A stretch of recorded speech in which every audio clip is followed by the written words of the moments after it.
네, 오늘은 요한복음 16장으로 한번 들어가 보겠습니다. 예수님이 이제 곧 떠나시는데 그 전에 제자들에게 남기신 아주 중요한 말씀들이에요. 맞습니다. 좀 무거운 경고도 있고 또 동시에 엄청난 약속도 주시는 그런 내용이죠. 네, 제자들은 뭐랄까 스승이 떠난다니까 당연히 슬픔에 빠졌을 텐데요. 그렇죠. 근데 예수님은 오히려 내가 가는 게 너희에게 유익이다. 이렇게 말씀하시잖아요. 그게 참 처음엔 이해하기 어렵죠. 그러면서 보혜사, 그러니까 돕는 영, 성령님을 보내주시겠다고 약속하시는 거고요. 근데 시작부터 분위기가 좀 무겁습니다. 제자들이 회당에서 쫓겨난다, 심지어 죽임당할 수도 있다, 이런 경고를 하시니까요. 네, 1절, 2절 말씀이죠. 더 충격적인 건 그 박해하는 사람들이 자기가 하나님을 섬긴다고 생각할 거라는 점이에요. 와, 어떻게 그런 확신이 가능할까요? 정말 무서운 왜곡인데요. 예수님이 그 이유를 3절에서 한명하세요.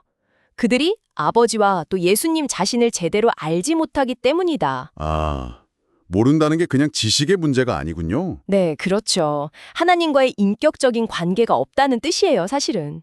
그래서 예수님이 미리 말씀해 주시는 거죠. 아, 나중에 이런 일 닥쳤을 때, 아, 그때 주님이 말씀하셨지? 하고 기억하라고요. 맞습니다.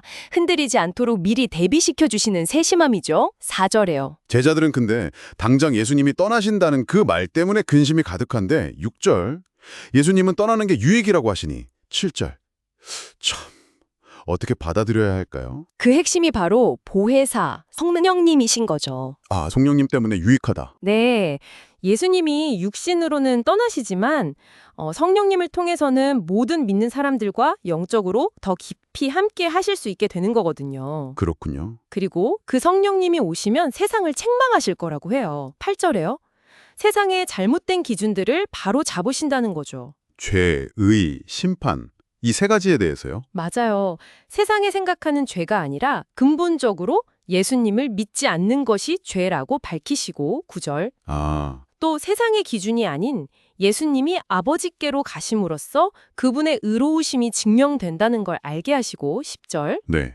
그리고 세상 임금, 그러니까 사탄의 권세가 이미 예수님 때문에 심판받았다는 사실을 선포하신다는 거예요. 성령님이 오셔서 하시는 일이 명확하네요. 네, 여기서 또 중요한 게 13절을 보면 성령님은 스스로 말씀하시는 게 아니라는 점이에요. 아, 자의적으로 하시는 게 아니라 그렇죠.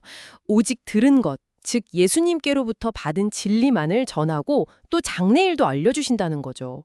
어떻게 보면 예수님의 사역을 그대로 이어가시는 거예요. 그렇군요. 그러다가 예수님이 좀 알쏭달쏭한 말씀을 하십니다. 16절에 조금 있으면 날 못 보고 또 조금 있으면 날 볼 것이다. 네, 제자들이 그 말을 듣고 자기들끼리 수군거리죠. 이게 무슨 뜻인가 하고 17절, 18절에 나오잖아요. 당연히 헷갈렸을 것 같아요. 그렇죠. 그래서 예수님이 그 마음을 아시고 비유를 들어 설명해 주세요.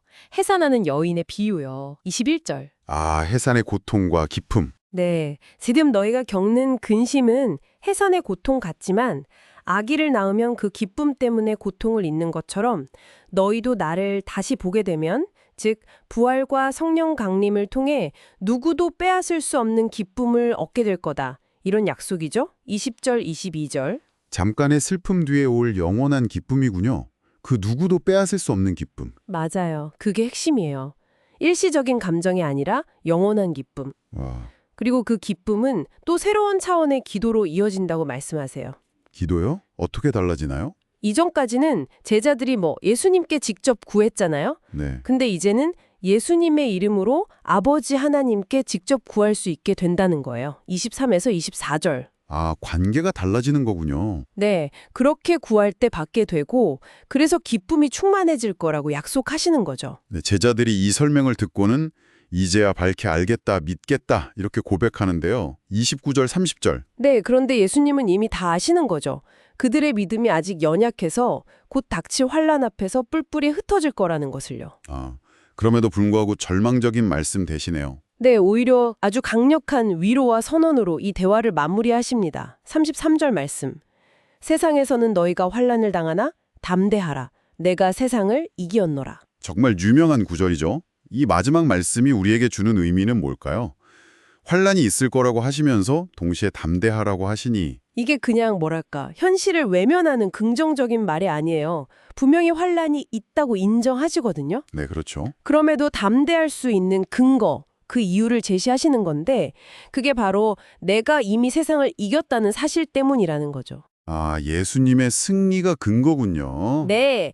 예수님께서 이미 승리하셨기 때문에 그리고 성령님을 통해 우리 안에 평안을 주시기 때문에 우리는 세상의 환란 속에서도 담대할 수 있다는 겁니다. 고난의 현실을 피하게 해주시는 게 아니라 그 안에서 이길 힘과 평안, 그리고 궁극적인 승리를 약속하시는 거군요. 정확합니다.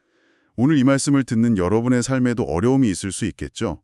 그 속에서 이 내가 세상을 이기었노라는 예수님의 선언이 개인적으로 어떤 힘과 의미로 다가오는지 잠시 생각해보는 시간을 가지시면 좋겠습니다.